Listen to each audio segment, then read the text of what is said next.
Restart chapter 28, but let's talk about 27. Remember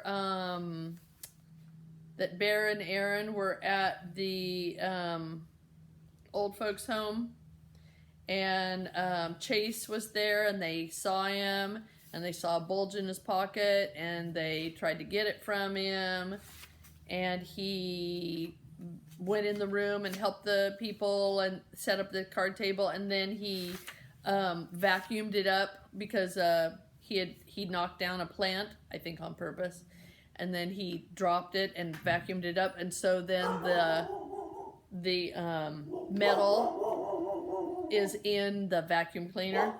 Okay, and at the very end, they're chasing him down the hall, and he's carrying the vacuum cleaner. Okay, Shoshana Weber. It's from her point of view. By the time I get to Portland Street, that's my dog. Hildy, come here. By the time I get to Portland Street, I'm walking so fast that the others are half a block behind me and running to catch up. Chase, I didn't think I could be madder at him than I already am, but this almost makes it worse. He's innocent of the attack on Joel. I saw it with my own eyes. It was easier when I could just hate his guts, no question asked, but it's not as simple as that. Now every time I work myself into a good rage, I'll see him trying to protect Joel, or working with the video club, or interacting with Mr. Solway, and that will ruin everything. It's the mix of good and bad that makes my head spin. Worse, a lot of the mean things I said turn out to be wrong, and it might be too late to take them back. In the lobby, I wait for the others to catch up and drag them down the hall to Mr. Solway's room. I knock on the door, but burst inside without waiting for an answer.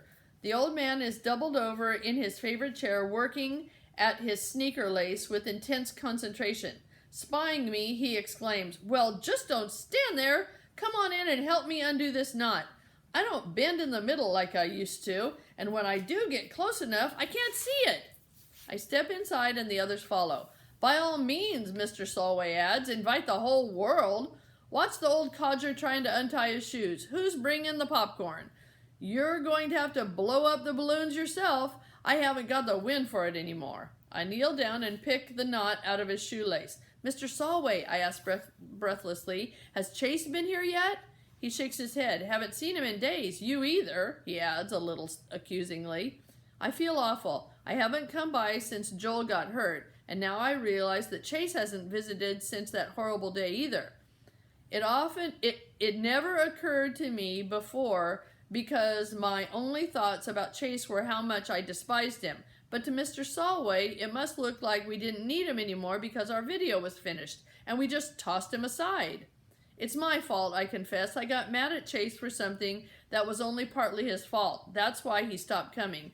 Not because he didn't want to see you, but because he didn't want to see me, and I stopped because I didn't want to run into him.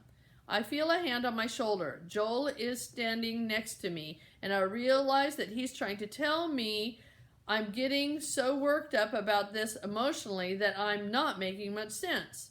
A crooked smile spreads across Mr. Solway's craggy face. I wouldn't be young again for all the tea in China. Kimberly steps forward. "We saw the movie about you at school." "That was Warrior," Brendan supplies quickly. "The project Shoshana and Chase did together." There's a commotion out in the hall, loud voices and pounding footsteps. Mr. Solway frowns.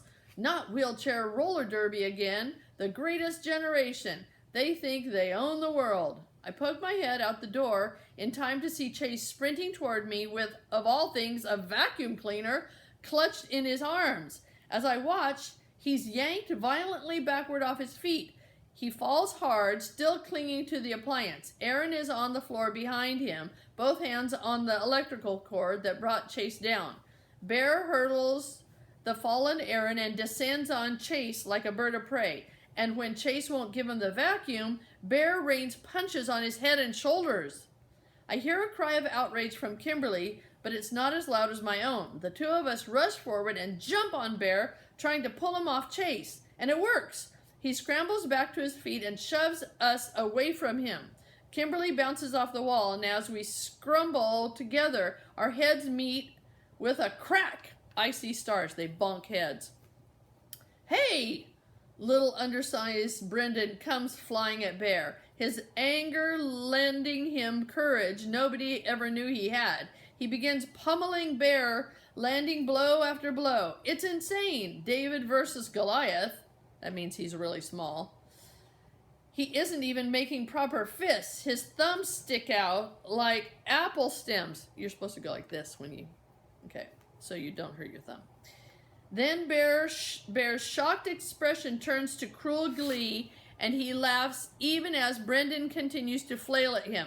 Finally, he hauls off and catches his much smaller assailant with a bone-crushing uppercut to the jaw. Brendan lifts off the floor and lands 6 feet away. Amazingly, Brendan gets up, his chin bright red from the punch, and starts for Bear again. Chase is on his feet, reaching out to hold Brendan off. It's a good idea. Those two gorillas could really dismantle him. Aaron snatches the vacuum off the floor and draws it back like a baseball bat, and the ball is Chase's head. I rasp a warning, Chase! Mr. Solway's walker comes freewheeling down the hall. It slams into Aaron's kidneys just when he's off balance for the home run swing. He and the vacuum cleaner tip over backward onto Bear. 3 of them, Aaron, Bear, and the Hoover, that's the vacuum cleaner, clatter to the floor. Ha! Bullseye! Exclaims Mr. Solway with satisfaction. There they are! The heavy doors at the end of the corridor are thrown open, and Joel appears, leading Nurse Duncan and 2 security guards. Way to go, Joel! At least somebody had the brains to go for help. Aaron and Bear are ready to fight another round, but the arrival of security and the head nurse puts an end to the action. Brawling in the middle of court-ordered community service won't look good on their records. Bear points an accusing finger at Chase. It's his fault. Nurse Duncan is in a towering rage. What is? Residents are beginning to appear in doorways to investigate the cause of the disturbance. So the head nurse drops her voice. What is all this insanity about? And in answer, Chase pulls the filter bag off the Hoover and dumps the contents onto the floor. He digs through the amount of fuzz and dirt and comes up with a star-spangled ribbon, gray with dust. Dangling off the end of it is the highest and most renowned military decoration any American soldier can earn, the Medal of Honor. Not even the contents of the vacuum cleaner can dull its brilliance. Is that mine? Mr. Solway asks in amazement. Chase nods. I took it from you. I don't remember doing it. It was before my accident, but that's no excuse. He hands it to its rightful owner and bows his head shamefully.